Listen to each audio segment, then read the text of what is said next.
Hello. It's been a while. Apologies for the mildly dishevelled appearance and apologies for the very long absence. I've not posted since the end of January, and you'll see in a moment I'm about to apologise again. This video was recorded in February, the end of February, maybe the beginning of March, and was never posted. So I wanted to just quickly pop in and say hello, let you know that this was recorded, you know, months and months ago. Yeah, life's been kicking me in the butt. I'm doing my best to jump back on the wagon. My creative juices are coming back again. I'm slowly getting more time to read. So thank you if you're still here. Hello if you're new. I'm fairly new as well. Welcome. Yes, but enjoy the video. I just wanted to pop in and say hello. Sorry for the long absence. Hopefully I'm back again. Hey. So it's been a little while. I didn't mean for it to be a little while, but it was. So it's been a month since I uploaded. Was not an intentional break. I have started my masters. It's kicking me in the butt. It's really kicking me in the butt. Yeah. I have had no time to read. I think I've read a chapter of my book in the past month. So apologies if you were getting used to those sweet weekly uploads. I am still gonna try and upload as much as I can, but every week is probably not realistic right now, but I guess that you'll just have to value the content more when it does appear. In honor of my masters kicking me in the butt, you know, in honor of this giant new thing that I have started and I am very excited for, but I'm aware of the work ahead of me, I thought I would talk about books that make me feel the same way. So I have a bunch of books, very dangerous piles next to me here. These could genuinely injure me if they fall over. I have a bunch of books with me that are huge. So today I'm just going to talk about and quickly show you the biggest books on my TBR, because I know that I'm nosy and I like to know what other people have on their shelves. So I'm going to assume that everybody else is exactly like me. Looking at the shelf behind me, I can kind of see there's some like fantasy up here. Some of it has been read, but I would like to do a reread. Some of it hasn't been read, like this massive Game of Thrones one I haven't got to yet. But I already have a massive pile down here, and they're kind of part of a series, so I feel like I'd have to talk about the whole series. So just a disclaimer, there are a couple fantasies, a little bit of Robin Hood, a little bit of Game of Thrones that could maybe make this list, but I'm not going to put them in this video because I don't want to. So majority of the books that I have with me are classics. There are a couple fantasies and ones that fit into other genres, but majority of them are classics. So if you do like classics, then this is the video for you. So I split them. I have 3 books over here that are accumulative, that's not the word, like collections of stories, and I felt like they should be in a separate category to the books that are just the one story. I feel like it's different when a book is huge and it's one story compared to many different ones. But for both piles I have ordered them from shortest all the way up to longest, so we can kind of build up. Shall I do a very YouTuber thing? Leave a comment guessing what my biggest book is going to be. Okay, so we'll hop right into it because there are a fair few, because I apparently love the fear of a giant book unread on my shelf. So the first one, it's big but it's not, you know, ridiculous, is The Arabian Nights, translated by Sir Richard F. Burton. You guys have seen this one before. This one was in a birthday book haul. It is also one of my most beautiful books. It is genuinely stunning, beautiful illustrations. So this one is kind of just cumulative stories, I suppose kind of fantasy stories of Arabic origin. I don't know much about where these stories came from, whether they're old stories that have been collected and published in one volume, whether it's one story that was written by the same person. So I'm kind of in the dark when it comes to this book. This book is 741 pages long. So a note, I'm not going to count things like glossaries and notes towards the page count, but I will note if it makes it longer. So 741 pages for The Arabian Nights. The next biggest collective volume that I have, you guys have also seen before, is the Chronicles of Narnia by C.S. Lewis. So this is obviously each of the different Chronicles of Narnia stories. This one is 767 pages long. Let me tell you, I read the last paragraph of the Chronicles, because I have read it before, but when I was a kid, so I don't really remember what goes on. And I read the last like half page, kind of reminded myself how this ends, like how we end. Yeah, I want to reread this. I really like C.S. Lewis. I have one of his non-fiction books on my shelf that I would really like to get to. There's also quite a nicely presented copy. I suppose that's the thing about collective volumes. If someone's taken the time and effort to put a bunch of books into one volume, they're probably gonna make it look pretty. So that was the next collective one, and then the final kind of collective large book that I have is this buffer of just the first volume of Sherlock Holmes, The Complete Novels and Stories by Sir Arthur Conan Doyle. This one is huge. It's really, really, really big. It is, are you ready for how big this is? 1059 pages long. I actually am not sure if this is the longest book that I have. I'm gonna have to compare it to the end when I do my next pile, but 1000 pages of Sherlock Holmes, and this is only volume 1. Like, there are 2 volumes in this kind of edition. What was Sir Arthur Conan Doyle on? This one, you know, it's got good, like, it's quite solid, but it doesn't have a lot of weight to it. So I don't know how effective it would be at injuring someone. Smells nice though. So now we move on to books that are just the one story, except we don't, because the first one in this pile is the Windup Bird Chronicle by Murakami. This is, what is it, 3 books in one, but it kind of, I think of it differently to the other ones. Like, I feel like I would read those other 3 books, I could read the stories in there separately, but when I read this, I'm gonna read all 3, however many volumes, in one go. So I put it on this side. This book is 607 pages long. I also don't know too much about what happens in the Windup Bird Chronicles. I know it gets crazy. I know it gets a little bit like wacky. I bought this a while ago because it's so beautiful. It's quite rare that you see books that, you know, it's not really a paperback, it's not really a hardback, it's this kind of tough, hard surface. I don't know, why am I describing it like that? And I have heard a lot about Murakami. At the time I hadn't read any Japanese authors yet as well, so this one's quite, you know, high up on my list.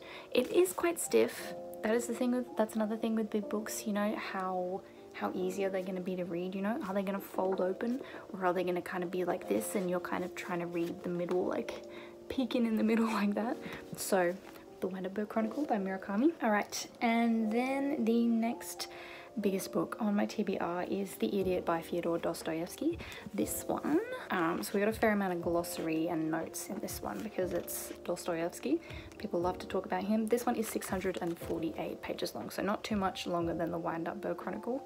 This one is about Prince Mishkin, who, I think the general gist is he goes to the Russian capital and he's very naive and he doesn't see people as they are, and it's kind of about his experience. I could be wrong, I haven't read it yet, obviously. I read The Brothers Karamazov last year, really liked Dostoevsky, first kind of Russian author. Don't know why I've decided to go with 2 of his biggest books to start out, but yeah, this one isn't too high up on my TBR just yet. I'm not there yet. It's not, doesn't feel like it has too much potential to injure someone either. All right, okay, we're starting to get a little bit bigger now. So the next one that I have is The Goldfinch by Donna Tartt. I feel like the larger than normal size of this book as well kind of helps with the feeling of intimidation that I'm getting at the moment. You know, I'm shaking in my boots. This one is 771 pages long, so we're starting to go up a little bit. The Goldfinch is about someone called Theo Decker who goes to New York, is taken in by a wealthy friend, and he kind of grows up and becomes someone who works with kind of antiques, I'm fairly sure. Falls in love a little bit, you know. This one has a good flop. That's what you need a big book to be doing. You can't be, you know, getting sore thumbs trying to battle to hold it open. This one is quite high up on my TBR. I'm quite excited for that one. Okay, all right, so now something funny happened when so I've kind of stacked my books from biggest to smallest to save time. So this one here, my next one, which is the first book in the Wheel of Time series, The Eye of the World by Robert Jordan, is also 771 pages long, so it's exactly the same length as The Goldfish. I can hear a motorbike is really loudly going past, and I can hear it's not done yet, so I'm sorry if I don't notice that it's making noise and you guys can hear it. So there is your fun fact for the day. The first book in the Wheel of Time series is exactly the same length as The Goldfinch by Donna Tartt, at least in these editions. There is a lot of glossary in the back of this one, of kind of terms, because, you know, fantasy, but the story itself is 771 pages long. This one I'm excited to read just for the feeling of the book. This used to be my mum's book and it's quite water damaged. It's quite kind of floppy. It opens really nicely. You get a nice crunch when you turn the page. So I'm excited to read this one just for the physical feeling of reading it. And then we go back into kind of classics a little bit, with the next one being Middlemarch by George Eliot. This is a thrifted copy. It's pretty beat up, but it does have the, you know, it's going to be good to read. What is the intimidation level on this one? I'd say 6 out of 10. I'm not awfully intimidated, but you know what? I am mildly aware of the fear. This one has a little bit of glossary in the back, but the story itself is 794 pages long, so not too much longer than Wheel of Time and Goldfinch. When I bought this book, I wasn't super hyped to read it. I was kind of like, eh, you know, it's a classic, I'll read it eventually. But I saw someone on Instagram who was quoting Middlemarch and talking about how much they loved Middlemarch, and I don't know why I have this fear, or had this fear, that this book was going to be like a lot. I suppose because it's famously a bigger classic, it kind of scared me, but I saw someone on Bookstagram talking about how much they loved this book and that it was one of their favorites. So I feel like a lot of the intimidation that I felt has kind of died away. The precarious pile grows anew. My next longest book is another fantasy. It is House of Earth and Blood by Sarah J Maas, which I have not read yet. How long is this one? This one is, oh, I gotta count myself, 799 pages long, so just shy of 800 pages. This is the only Sarah J Maas book I own that I haven't read currently. I read the start of this book as an audiobook, was not vibing, but I think I don't like audiobooks in general, and I have recently learned that these possibly link up with the Court of series eventually. In the end, that the worlds are going to meld in some way or connect, and I love that series enough that I'm willing to give this one another try. So that is that one. And now the remaining 3 books. Give me guesses about what you think these will be. Think about the 3 biggest books that you know, and you are probably right. Alright, so in 3rd place we have this absolute buffer. This one appears the biggest because of the formatting. Les Mis by Victor Hugo. Would you look, like, it's the palm of my hand. It's like nearly the size of my head. It's freaking huge. Would you have a look at the formatting in there? It's formatted like an ancient Bible. I don't know why they formatted it like that, but I'm gonna feel very cool when I'm reading it. Les Mis is, in this copy, 900 pages long. It is physically tiring me to hold up. I have never seen Les Mis the movie. I have heard people talk about how miserable it is. I know that it is set in a French setting. I know that there is a girl who gets pregnant. I know that someone gets their hair chopped off. I had a friend in high school explain the entire plot to me. That's all I've got for you.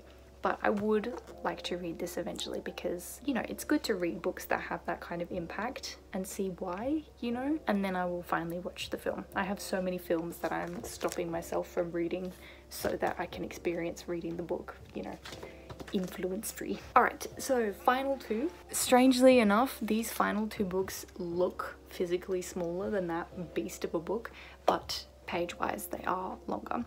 I don't know whether I am more intimidated by these looking so big or these next 2 coming up. So in runner-up, make your guesses.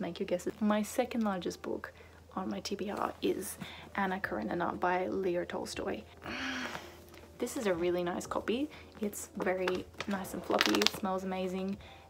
The font seems quite manageable as well. A lot of these times with these massive books, the font is like, you know, but the font looks quite manageable. It's spaced very well. It is 963 pages long. So it doesn't even break 1,000, which you know, I've seen people do this video for themselves and they have like 6 books that are over 1,000 words long, which, you know, I'd be living in constant fear. My want to read Leo Tolstoy and Anna Karenina has been spurred on by reading The Brothers Karamazov last year. I want to know what the fuss is about, you know. Some people call this one and The Brothers Karamazov and another book I'm about to show you the greatest novels of all time.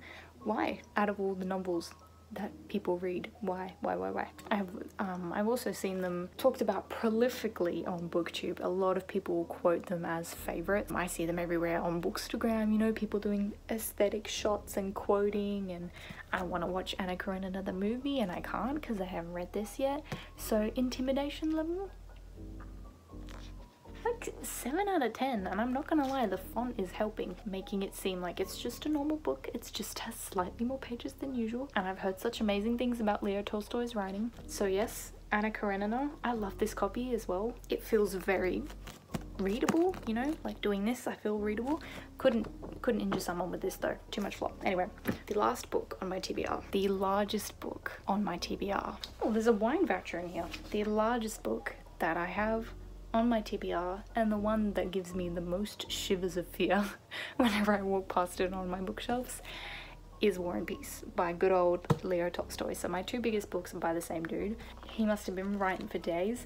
This one is not formatted in the lovely nice way that Anna Karenina is. So this one is vintage red spine.